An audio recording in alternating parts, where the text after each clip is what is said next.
तर स्वागत आहे मित्रांनो तुमच्या आपल्या रिअल टेक मराठी यूट्यूब चॅनलवर. तर मित्रांनो आज आपण या व्हिडिओमध्ये डिप्लोमाविषयी माहिती पाहणार आहोत. तर मित्रांनो आपण एक डिप्लोमाचा व्हिडिओ मागच्या वर्षी बनवला होता, त्यावरच एक कमेंट विचारलेली आहे एका मित्राने.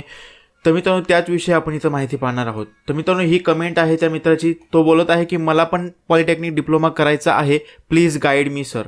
आणि त्यांनी त्याचे काही क्वेश्चन इथे दिलेले आहेत, तेच क्वेश्चन आपण उत्तर देण्याचा प्रयत्न इथे करणार आहोत.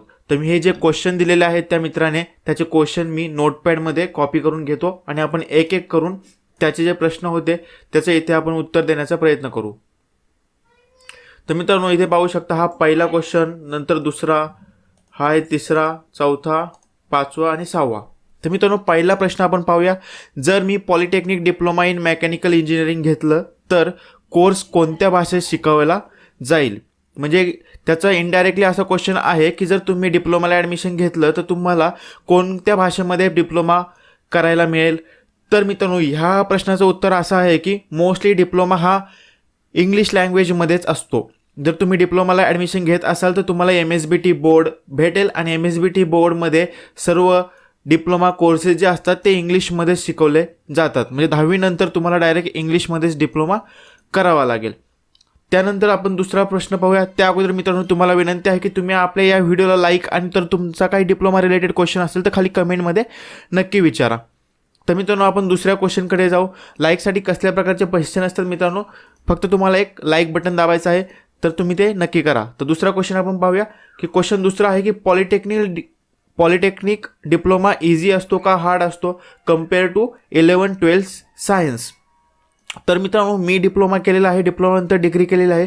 तर मित्रांनो डिप्लोमा हा मी इलेक्ट्रॉनिक्समध्ये केलेला होता. परंतु जर तुम्हाला एक गोष्ट मी सांगू, 10वी नंतर तुम्ही डिप्लोमा करत असाल, जर तुम्ही कंपॅरिझन केलं डिप्लोमा आणि 11-12मध्ये, तर डिप्लोमा हा नेहमी मी बोलेल सोपाच असतो. याचे कारण मी सांगतो मित्रांनो, कारण 11-12 केल्यानंतर जर तुम्हाला 12th नंतर इंजिनिअरिंग करायचे असेल तर तुम्हाला वेगवेगळ्या CET, JEE वगैरे असतात, ज्या एक्झाम असतात त्या द्यावा लागतात. त्यानंतर तुम्हाला डिग्रीला ॲडमिशन मिळतं. त्या खूप हार्ड एक्झाम असतात, त्यासाठी तुम्हाला खूप स्टडी करावा लागतो. 2 वर्ष अभ्यास केल्यानंतर तुम्ही CET, JEE वगैरे एक्झाम क्लिअर करतात आणि त्यानंतर तुम्हाला इंजिनिअरिंगला ॲडमिशन भेटतं. परंतु मित्रांनो जर डिप्लोमाला गेला तर डिप्लोमाला जाण्यासाठी फक्त 10वीच्या मार्कच्या बेसिसवरच तुम्ही डिप्लोमा फर्स्ट इयरला ॲडमिशन घेऊ शकतात.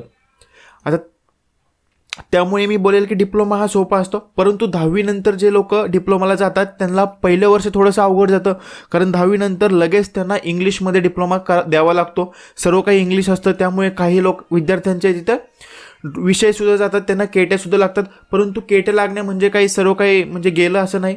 एखाद्या सेमिस्टरला पहिल्या सेमिस्टरला 1-2 केट्या लागू शकतात, त्या केट्या तुम्ही सेकंड सेमिस्टरला क्लिअर करू शकतात. एकदा का तुम्हाला त्यामध्ये जम बसला का तुम्हाला परत केटीसुद्धा लागत नाही. खूप चांगले मार्क्स तुम्हाला डिप्लोमामध्ये मिळतात. त्यानंतर पुढचा क्वेश्चन आहे की क्वेश्चन नंबर 3. मला 9thला 55% होते, आता मी 10thला आहे, माझ्यासाठी कोणती ब्रांच चांगली आहे? तर मित्रा जर तुला 9वीला 55% होते तर 10वीला नक्कीच तू थोडासा जास्त अभ्यास कर. 10वीला चांगले टक्के मिळवण्याचा प्रयत्न कर. चांगले टक्के मिळाले तरच तुला चांगलं कॉलेजसुद्धा मिळेल डिप्लोमासाठी.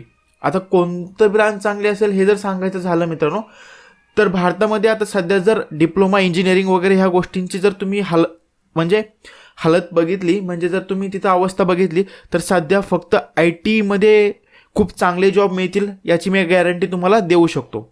म्हणजे सध्या जर तुम्ही कम्प्युटर IT मध्ये जर डिप्लोमा किंवा इंजिनिअरिंग झाला असाल तर तुम्हाला इझिली जॉब मिळू शकतो बाहेर. खूप चांगले पॅकेज मिळतात बाहेर लोकांना, म्हणजे महिन्याला 40,000, 50,000 पर्यंत सुरुवातीला सुद्धा पगार मिळू शकतो. जर तुम्ही IT आणि कम्प्युटरमध्ये डिप्लोमा किंवा इंजिनिअरिंग वगैरे केलेली असेल तर तुम्हाला चांगले पॅकेजसुद्धा आपल्या इथे मिळतील. परंतु ते जर तुम्ही इतर डिप्लोमामध्ये किंवा ब्रांचेसमध्ये इंजिनिअरिंग डिग्री वगैरे कंप्लीट केली असेल, म्हणजे इलेक्ट्रॉनिक्स, इलेक्ट्रिकल, त्यानंतर इन्स्ट्रुमेंटेशन, मेकॅनिकल वगैरे, तर थोडासा प्रॉब्लेम येतो. जॉब भेटतील परंतु एवढे जॉब नाही आहेत जेवढे IT आणि सॉफ्टवेअरमध्ये वगैरे, IT आणि कम्प्युटर इंडस्ट्रीमध्ये आहेत.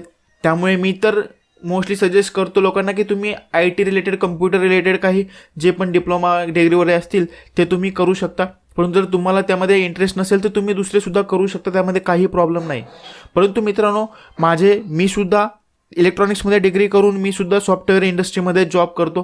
त्याच्यामुळे सध्या भारतामध्ये हेच चालू आहे की मोस्टली लोक इतर ब्रांचमध्ये जरी डिग्री झाली तरी ते सॉफ्टवेअरकडेच वळत आहेत. खूप कमी लोक आहेत जे त्याच ब्रांचमध्ये जॉब करतात पुढे. तर मित्रांनो असा हा प्रश्न आहे. आता तुमच्यावर आहे, तुम्ही अजून माहिती काढा. तुमचे नातेवाईकांनी वगैरे कोणी अजून केलेलं असेल डिग्री वगैरे तर तुम्ही त्यांना विचारा आणि त्यांच्या सल्ल्यानुसार तुम्ही हे करा, म्हणजे तुम्ही पुढचा निर्णय घ्या. बरोबरच आपल्या चॅनलला सुद्धा सबस्क्राईब करून ठेवा. आपण पुढे अजून या रिलेटेड व्हिडिओ बनवणार आहोत की 10वी नंतर तुम्ही कशाप्रकारे पुढे करिअर केलं पाहिजे वगैरे त्याविषयी व्हिडिओ बनवणार आहोत. चौथा क्वेश्चन आपण बघूया की पॉलिटेक्निक डिप्लोमामध्ये रेग्युलर कॉलेजला जावं लागतं का आपली मर्जी. तर मित्रा हे क्वेश्चन तुला आन्सर देतो मी की पॉलिटेक्निकल डिप्लोमामध्ये एक रूल असतो की तुम्हाला 75% तुम्हाला कॉलेजला प्रेझेंटी असणे गरजेचे असते. तर तुमचं 75% प्रेझेंटी असेल तरच तुम्ही परीक्षेचा फॉर्म भरू शकता, सेमिस्टरचा फॉर्म भरू शकता. त्यामुळे मित्रांनो तुला 75% तरी जावाच लागेल तुला कॉलेजला. तिथे तुझी मर्जी वगैरे नसेल, तुला जावं लागेल कॉलेजला. 75% मिनिमम तुझी प्रेझेंटी अटेंडन्स असणे गरजेचे आहे. त्यानंतर best book for preparing entrance exam. जर तू हे पॉलिटेक्निकसाठी विचारत असेल तर मी तुला सांगेल की 10वी नंतर जेव्हा पण पॉलिटेक्निकला ॲडमिशन होईल तिथे कसल्याही प्रकारची एंट्रन्स एक्झाम नाही आहे.